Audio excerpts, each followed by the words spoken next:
اعوذ باللہ من الشیطان الرجیم، بسم اللہ الرحمن الرحیم۔ آج کی ہماری اسلامی ویڈیو کا موضوع حضرت لوط علیہ السلام ہے۔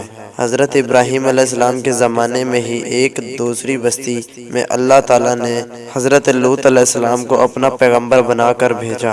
حضرت لوط علیہ السلام کی قوم کے لوگ بڑی بے شرمی کے کام کیا کرتے تھے، چوری، ڈاکہ زنی وغیرہ۔ حضرت لوط علیہ السلام نے بار بار سمجھایا کہ تم ایسی بے شرمی کے کام کیوں کرتے ہو جو تم سے پہلے دنیا میں کسی نے نہیں کیے؟ تم عورتوں کو چھوڑ کر لڑکوں سے بے شرمی کی بات کرتے ہو۔ ان کی قوم والوں کو کوئی اور جواب نہیں آیا تو کہنے لگے کہ لوط اور اس کے گھر والوں کو اپنے گاؤں سے نکال دو، یہ بہت پاک بنتے ہیں۔ حضرت لوط علیہ السلام نے پھر سمجھایا کہ دیکھو، جو کچھ میں کہتا ہوں تمہاری وہی بھلائی کے لیے کہتا ہوں۔ میں تم سے یہ نہیں کہتا کہ جو کچھ میں تم کو نصیحت کرتا ہوں اس کے بدلے میں مجھ کو کوئی پیسہ یا مزدوری دو، بلکہ اس کا بدلہ تو مجھ کو اللہ تعالیٰ دیں گے۔ حضرت لوط علیہ السلام کی نصیحت کا ان پر کوئی اثر نہ ہوا اور کہنے لگے کہ جس عذاب سے تو ہم کو ڈراتا ہے، اگر تو سچا ہے تو ایک دن اس عذاب کو ہم پر لے آ۔ پھر کیا ہوا؟ آخر خدا کا غضب جوش میں آ گیا۔ اللہ نے فرشتوں کو خوبصورت لڑکوں کی شکل میں حضرت لوط علیہ السلام کے مکان پر بھیجا۔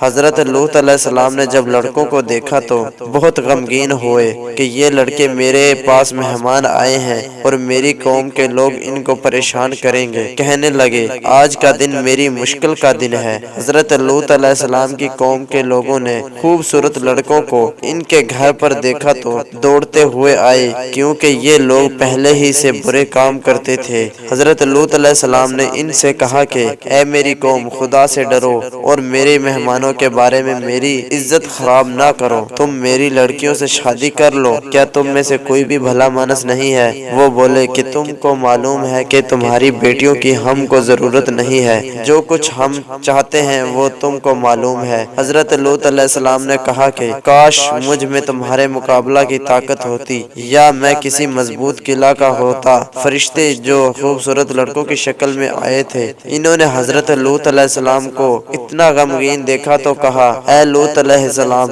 ہم تمہارے رب کی طرف سے بھیجے ہوئے فرشتے ہیں، یہ لوگ آپ تک ہرگز نہیں پہنچ سکتے۔ آپ رات کے اندھیرے میں اپنے گھر والوں کو لے کر اس بستی سے چل دیں اور کوئی شخص پیچھے مڑ کر نہ دیکھے، مگر اپنی بیوی کو چھوڑ دینا، کیونکہ وہ کافر ہے اور جو آفت اس بستی پر آنے والی ہے وہ اس پر بھی پڑے گی، کیونکہ جو آفت اس بستی پر آنے والی ہے وہ اس پر بھی پڑے گی۔ اس بستی پر صبح کے قریب اللہ کا عذاب ہوگا۔ حضرت لوط علیہ السلام خدا کے حکم کے باموں، یعنی کہ خدا کے حکم کے مطابق، جب اپنی بیوی کو چھوڑ کر بقیہ اپنے گھر والوں کو لے کر رات کو اس بستی سے چل نکلے، صبح کے قریب اللہ تعالیٰ کا عذاب آیا اور اس بستی پر پتھر اور کنکریوں کی بارش شروع ہوئی۔ پھر اس بستی کو اٹھا کر الٹا پٹخ دیا اور اسے نیچے اوپر کیا، اور وہ بستی جس کے لوگ لڑکوں سے بے شرمی کی باتیں کرتے تھے اور حضرت لوط علیہ السلام کے منع کرنے سے نہیں مانتے تھے، سب فنا ہو گئے۔